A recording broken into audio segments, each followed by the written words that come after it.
My parents disowned me and cut me out of their will because I'm not their biological child, but inheriting from a distant relative changed everything. Let us start from the beginning. My life changed dramatically when I was 14. Around this time, my mother decided to relax again, this time with a man whose previous marriage had produced a son. Jake, already 3 years older than me, was 17. Let's also admit that we didn't get along right away. The ink on their marriage certificate had hardly dried when the tension began to rise. At first, it was the tiny issues that arise when strangers are notified that they are suddenly family and brought together. Jake would leave dirty dishes in the sink, assuming they would clean themselves. Of course, I was the one who got a lecture from my mother or new stepfather about the kitchen mess. Alternatively, I would see my shampoo disappearing faster than usual, only to discover Jake with perfectly maintained hair that appeared to have resulted from using my favorite product. It was strange, but I felt upset by more than just Jake's antics. Tom, my stepfather, handled things in the same manner. I seemed to be the problem whenever things went wrong. He'd think I was responsible without even asking. Then there was my mom. She was too focused on making this new family dynamic work to see what was happening. She'd brush it off, cover for Jake, and pretend everything was fine. I could immediately detect the difference in expectations. Mom and Tom announced they were expecting a kid around a year into our difficult living situation. At that time, everything changed. Suddenly, everything revolved around the newborn. The house required renovations, and guess which room was chosen for the nursery? Exactly, mine. I was shoved into a cramped, claustrophobic guest room with barely enough room for my possessions. It felt like a demotion, a clear sign of my role in this new family structure. A few months later, Nathan, my new half-brother, was born and quickly became the center of attention. Jake felt the same shift and grew even more entitled. He dropped out of college and moved back home, bringing with him a whirlwind of late-night parties and questionable pals who came and went at all hours. Tom dismissed my protests about the noise and trash, while my mother simply looked sorrowful, as if to say, "What can we do?" It was infuriating. I started spending more time at friends' places, anywhere I could find routine. My escape ended up being school. I stayed as long as I could, joining every organization and taking extra classes. It was more than just adolescent defiance. It was about survival. Home became a place where I always felt as if I was walking on eggshells, waiting for the next explosion. It was suffocating. One evening stands vividly in my mind. I got home later than usual to find the house utterly still. A note on the refrigerator indicated that they had gone out to dinner, without me. I hadn't even been invited to this family supper. That note struck harder than I expected. I felt invisible, as if I did not truly belong. And it stung. Not shortly after my 18th birthday, everything almost broke. I felt Tom disliked me having any excuse to leave the house, despite the fact that I worked part-time. He repeatedly told me that it would jeopardize my academic progress. Then one evening, I returned home to discover my room utterly trashed. Jake hosted a party while my mom and Tom were gone, and my room suffered as a result. A broken lamp, alcohol stains on my project documentation. It was an outright breach of my privacy. I challenged them at breakfast the next morning. Tom responded coldly and contemptuously, "You should have been more responsible with your belongings." My mother simply sighed and whispered something about families coming together and letting go. I had finished letting things pass. Everything I did during those years seemed to be scrutinized, but not in a way that suggested concern for my well-being. Rather, it appeared like they were waiting for me to make a mistake so they could blame me. Jake, who had turned into a professional couch potato, appeared to get away with it all. Although Nathan, my tiny half-brother, was still a child, the amount of coddling he received revealed who the favorite was. I remember one time when I was working on a large science project that I found really interesting. Even at home, working on it was nearly impossible. I desired silence, so I set up a workstation in the corner of the living room. It felt like I was trying to build something delicate in the heart of Times Square. I eventually had enough. Jake would play loud music, Nathan would run about shouting, and Tom would complain about how my project was taking up too much space or making a mess. After packing, I went to see a buddy, whose parents allowed me to work in their tranquil dining room. For the first time in what felt like forever, I was able to concentrate. That was when I realized how odd my home life had become. My friend said, "You're always welcome here." The invitation was easy, yet it meant everything to me. For me, home was just a place I couldn't wait to leave. Home is supposed to be a secure refuge, yet every hour away from it helped me breathe a little easier. I started working extra shifts at my job. Of course, Tom didn't like it. He frequently mentioned my job as a distraction from school, but I knew why he disliked it. I wasn't around as much for him to critique. As I accumulated more money, the thought of moving out began to form in my head, but I realized it would not be easy. My mother and Tom were unable of dealing with the situation. The more I thought about it, the more it seemed like the only option to regain control of my life. I was a ball of worry the day I decided to inform them I was leaving. I discovered a basic yet fairly priced apartment near my campus. From my part-time employment, I had saved enough to cover the first 3 months' rent. It wasn't a lot, but it was mine. The prospect of having my own life and space kept me focused. One evening, after dinner, I seated Tom and Mom at the kitchen table. With my heart pumping, I attempted to keep my voice calm. I looked them in the eyes and said, "I'm moving out." The room became silent, and I could feel the tension mounting. You could have heard a pin drop. Tom was the first to reply. He smiled, shook his head and said, as if I had told him the most stupid thing imaginable, "You think you're ready to live on your own, just because of your age?" His voice was filled with amazement and a trace of mockery. At first, my mother said nothing. She simply sat there, staring down at the table, her expression unreadable. "I am ready," I said, attempting to sound more confident than I felt. The disagreement began when I stated that I needed my own room and had enough savings to cover it. Tom went on a rampage, accusing me.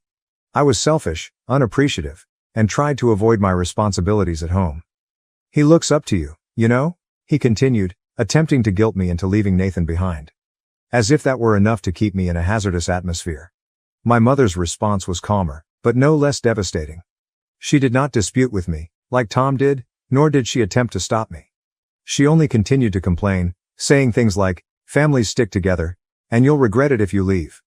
But I knew better. This was not about family. It was about control. I stayed put not because I just desired my own space, but because I needed it for my emotional and psychological well-being. I felt like an outsider in my supposed home. I was tired of being held accountable for things beyond my control and of attempting to fit into a family that had made it apparent that I was not actually a member of it. I spent the following few days preparing. Every item I packed into a box felt like a step closer to independence, even though it wasn't easy. My mother entered my room on the morning I was supposed to leave. I readied myself for another battle, but it never happened. Instead, she helped me pack discreetly. Our conversation was brief. She asked whether I needed extra boxes or offered to donate old utensils. We both appeared to be avoiding the actual concerns, making light talk to avoid admitting that this was the end of something. Later that day, when I locked the door to my new flat, I experienced an uncommon range of feelings, including relief, grief, excitement, and worry. I was now living completely on my own. It felt simultaneously liberated and terrible. The first few nights were the most challenging. The flat seemed overwhelmingly empty and quiet. I found myself longing even the disagreeable sounds of home, like Jake's loud music, Nathan running around, and Tom's incessant nagging. However, as the days passed into weeks, I grew to cherish the silence. For the first time in years, I could actually breathe. I no longer had to tiptoe around the house, worrying about Tom's mood swings or whether Jake had hosted another party. I could come and go as I liked, eat when I wanted and sleep uninterrupted. It seemed like I was finally discovering who I was beyond the insanity of my family. A new type of freedom. Life rapidly found its groove. I balanced work, education, and maintaining my modest apartment. It was not flashy, but it was mine. My connection with my mother and Tom improved slightly after I moved out of their house. I kept my distance but saw them sometimes, which made things easier. Then, unexpectedly, I received a call from my mother. Her speech was muted and more light than normal. "Tom's been thinking about his will," she added, simply as if discussing the weather. "He wants to make sure everything is in order." I reacted hesitantly, not sure where this was going. After a pause, she said, "He has decided to include Jake and Nathan but not you. Because they are his biological children, he believes it is more rational." There it was. It stings. Although I hadn't expected much from Tom, seeing it stated so bluntly hurt me harder than I anticipated. It wasn't about the money, but about the message. The reminder that, despite all these years, I was still not regarded as a member of the family. I forced myself to answer neutrally. "I understand." Mom, maybe sensing the hurt, hastily attempted to ease the impact. "You understand, this is just legal things. It doesn't impact our feelings for you, right?" Even if I didn't believe her, I allowed the conversation to divert to other issues. But the harm was already done. That night I laid in bed, staring at the ceiling, with that familiar sense of not belonging gnawing at me. Part of me wanted to confront Tom, demand an explanation, or simply tell him how deeply it hurt. However, another part of me questioned the point. For years, that family had not felt like a part of me, so why should it matter now? I ultimately decided to back off. I reduced my visits, stayed busy with school and work, and spent more time cultivating relationships with people who actually appreciated me. Friends, instructors, and co-workers who loved me for who I was, not for what I could contribute or because we had once shared a home. These were the individuals that mattered. The anguish from Tom's will and years of feeling like an outsider began to recede. It wasn't an overnight metamorphosis, but the hatred subsided, though it would occasionally boil up, especially at family events, when I saw Jake and Nathan relishing in the spotlight. I began to realize that some things were beyond my control. I started establishing my own family and sense of belonging. A few months later, Tom recovered from his health scare and their lives resumed to normal. Then came the actual test. I was invited to a family dinner to celebrate Tom's recovery. I went out of responsibility, rather than choice. The evening was just as awkward as I expected. Tom talked about his recuperation. Everyone gushed about Nathan's newest academic accomplishments, and Jake boasted about a new job he had suddenly landed. I sat there relatively silent, and it was painfully obvious that I was the odd one out. However, this time it stung less. I had come to terms with my status in the family. I was the outsider, yet there were individuals in my life that cared for me for myself, not because of family obligations or shared DNA. I made an excuse about an early start and went after dinner. As I drove home, I felt a weight lifted from my shoulders. I'm good, I told myself. Really good. I dealt with the emotional impact, faced the truth of my situation, and emerged stronger and more confident in myself than ever before. For the first time in years I felt peaceful. But life had another surprise in store. Just when I thought I had finally achieved some calm and routine, everything turned upside down again. One afternoon, I got a call from a lawyer I'd never heard of. His tone was courteous and professional, but his voice had an almost apologetic aspect. "Am I speaking with Jessica Evans?" he inquired. "Yes, that's me," I explained, bewildered. "I'm calling about Margaret Evans, your great-aunt's estate," he explained, his tone slow and measured. "She passed away recently and named you as the sole beneficiary." For a little period I fell silent. I couldn't recall Aunt Margaret. She was one of those distant relatives you'd hear about but never actually knew. She didn't have any children, and I faintly remembered my father mentioning her once or twice as someone who had helped raise him. I hadn't seen her in years, possibly since I was a tiny child. And now I'm being informed she's left everything to me. "I'm sorry for your loss," the lawyer said, breaking the stillness. She was a remarkable woman. Still absorbing his remarks, I blurted out a thank you. Then, half expecting it to be something simple, perhaps an old house or a few family heirlooms, I inquired, "Exactly what did she leave behind?" "Your great-aunt was quite well off," he said. "Over the years, she made some excellent investments. The estate contains various properties, a significant stock portfolio, and a trust fund worth approximately $3 million. My heart halted for a moment. I sat there gripping my phone thinking, why me? We weren't very close. When I was younger, I paid her a few trips, but our relationship was never genuinely strong. My mind could not fully grasp it. The attorney then stated, "She left a letter for you. I will forward it together with the other documents." He noted that she went into greater detail regarding her decision. After we hung up, I sat there staring at my phone, trying to make sense of everything. Why did Aunt Margaret chose me to inherit everything? I scarcely know her. Was this some kind of mistake? The next few days were spent meeting with the attorney, signing paperwork, and discovering exactly what I had inherited. There were houses, stocks, and personal stuff in addition to the money. Aunt Margaret's letter, however, impacted me deeply. In it, she stated that she had always appreciated my independence and saw in me a reflection of herself at my age. She described me as determined, self-sufficient, and capable of creating a life on my own, qualities she thought she lacked when she was younger. She wanted to offer me the opportunity to spend her riches for something meaningful. It was overwhelming. Here was this relative I barely knew, who saw something in me that my own family hadn't noticed. She appreciated and chose me. My initial move was to purchase a tiny home. Though it wasn't lavish, it was mine and represented a new chapter in my life. Thinking about long-term financial security, I also bought a rental property and invested the leftover monies. I spoke with a financial expert to ensure that I made sound judgments. It seemed weird. In the course of a week, my life had entirely changed. I no longer had to scrape by or wonder how I would make ends meet. For the first time, I felt truly secure and free. However, freedom brought a new set of challenges. At first, I didn't notify anyone about the bequest, even my relatives. Given our tumultuous past, I knew the news would not be well received. I owe them nothing. But secrets have a way of getting out, and mine was no exception. It began with a cousin I hadn't seen in years, who heard about the inheritance through legal means. My mother found out before I did, and the rest of the family soon followed suit. The phone calls started almost immediately. First, my mother called in an unusually cheerful and inquisitive tone. She complimented me, then casually stated how difficult things had been financially for her and Tom. I sensed where the talk was going, and sure enough, the floodgates erupted. Tom called first, then Jake, and then some distant cousins I hadn't heard from in years. Each intimated, in their own way, that they needed a piece of my inheritance. Times are tough, they would say. My mother even commented, "You know how bad Tom's health has been," as if this explained their newfound interest in me. They all seemed to have forgotten about me, but only as a possible ATM. I was overwhelmed with requests for money, loans and gifts. It felt like vultures were circling, waiting for their time to swoop down. I felt overwhelmed. For a brief period, I considered quitting up, questioning whether holding on to the bequest was selfish. But then I remembered all the years I'd spent feeling like an outsider in my own family, being blamed, discarded and ignored. I had worked hard to earn whatever I had before this windfall.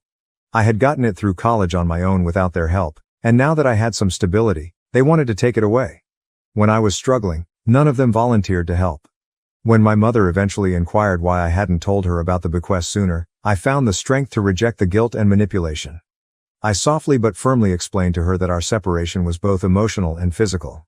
I had been kept away, ignored, and alienated for years, as if I belonged nowhere in the family.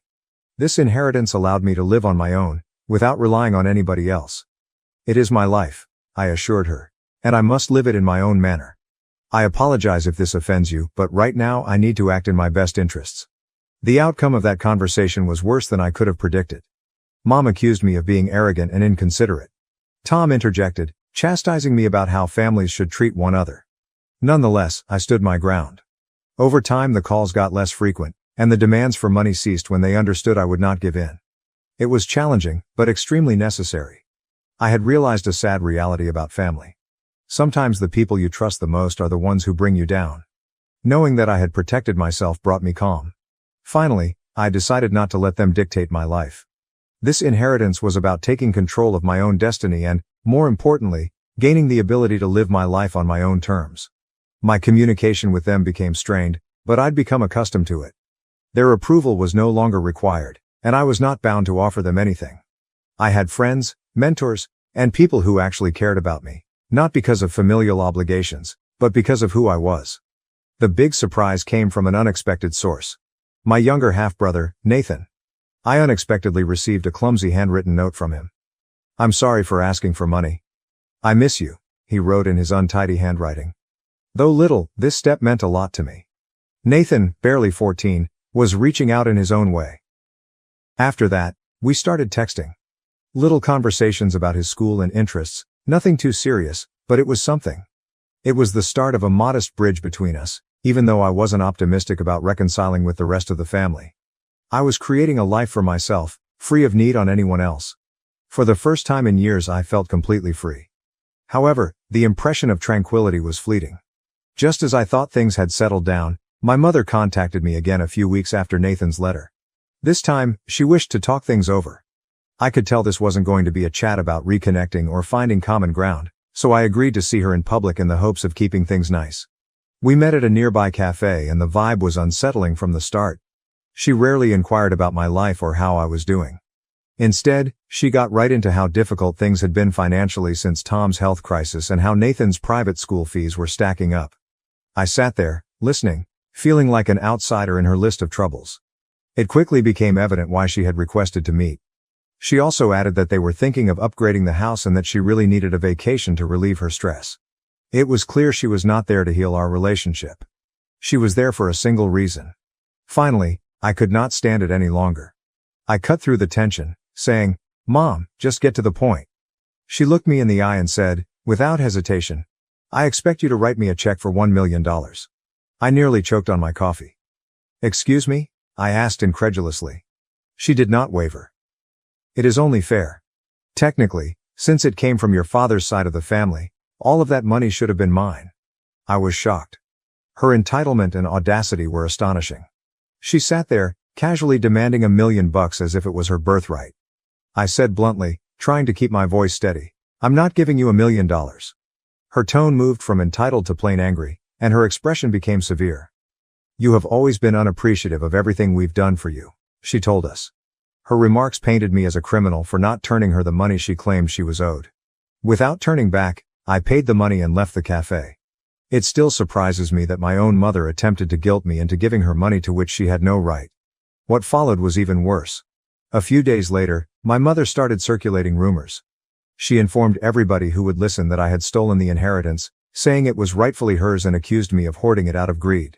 Suddenly, relatives I hadn't heard from in years began calling, either to support her or to pressure me into sharing the money.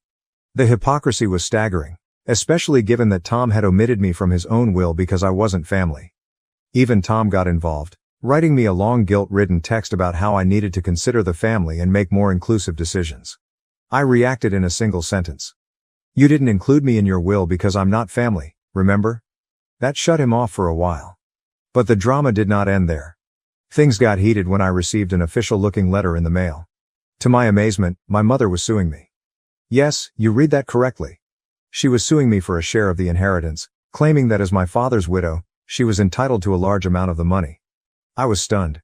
Was my own mother dragging me to court? I could not believe it. At first I was afraid, expecting a protracted and costly court battle. I called my attorney, who laughed after reading the letter. "This is a joke," he remarked, flinging the letter away. "The will is airtight." He next investigated the so-called attorney who had sent the letter. The phone number was disconnected, and the address on the letterhead was for a decrepit building under construction. It became evident that my mother and Tom had engaged a dodgy, most certainly fraudulent lawyer in a last-ditch attempt to terrify me into paying them money. While I was happy that the lawsuit was unfounded, I was also terribly disappointed. Their willingness to go to such lengths for my inheritance was surprising. They had tried guilt-tripping and manipulating me, and now they were making direct legal threats. I was done attempting to salvage any sort of relationship with them. I understood I needed some distance. After the legal jitters passed, the emotional toll hit me hard. I was exhausted, sleep-deprived, and the constant drama was affecting my mental health. That was when I realized I needed a vacation from everything. We decided to take a road trip after talking with some of our friends. Nothing extravagant, just a trip to a couple spots we'd always wanted to go but never got around to. It was just what I needed. Time to clear my mind, escape the chaos, and, most importantly, consider what I wanted for my future. As we began the road, I couldn't help but reflect on how much had changed in such a little period. A year ago, I was barely making it in a house that never felt like home. I now had financial security, my own home, and the freedom to make my own judgments without interference from others. It felt liberating, yet also bittersweet. Growing up, I looked to my mother and stepfather for guidance and encouragement. To me, family meant having someone who would always have your back, no matter what. But through it all, I learned a terrible lesson. Just because someone is family by blood does not guarantee they are there for you in the ways that matter. Throughout the trip, I reflected a lot and realized that I didn't need their money, validation, or acceptance. I had everything I needed, and the relationships I actually valued were those I had formed with people who loved me for who I was, not what I could offer them. In little ways, my friends, colleagues, and even Nathan expressed more genuine care for me than my mother or Tom ever did. Following the trip, I decided to write letters to each family member who had attempted to influence me. I did it for me and not for others. It was my way of achieving closure, expressing what I couldn't say in the heat of the moment. In those letters, I detailed how their actions had harmed me and how, despite my desire to be a member of the family, I was constantly pushed aside. I wished them well and hoped they would move on, just as I had. The only reaction I received came from Nathan. His letter was modest but sincere. "I appreciate you delivering the letter. I miss you. Let us get together sometime." It wasn't much, but it was the beginning. Nathan and I might one day develop something real, free of obligation or manipulation. As for the rest of the family, I had finally accepted that we were better off at a distance. The inheritance had served as a wake-up call. Not just a financial boon, but also a revelation about my true family. It wasn't the folks who raised me. It was those who supported me when I had nothing to offer but myself. Looking back, I don't have any regrets. I stayed firm, safeguarded my future and found peace by letting go of the poisonous connections that had been holding me back. Life has a peculiar way of teaching us what is actually essential, and I'm glad for that, no matter how harsh the lessons were. Sitting in my own home, surrounded by people who feel more like family than my actual relatives ever did, I know I'm precisely where I should be. Thank you for watching. If you haven't subscribed yet, please do so and hit the notification bell to stay updated with more shocking real-life stories happening around you.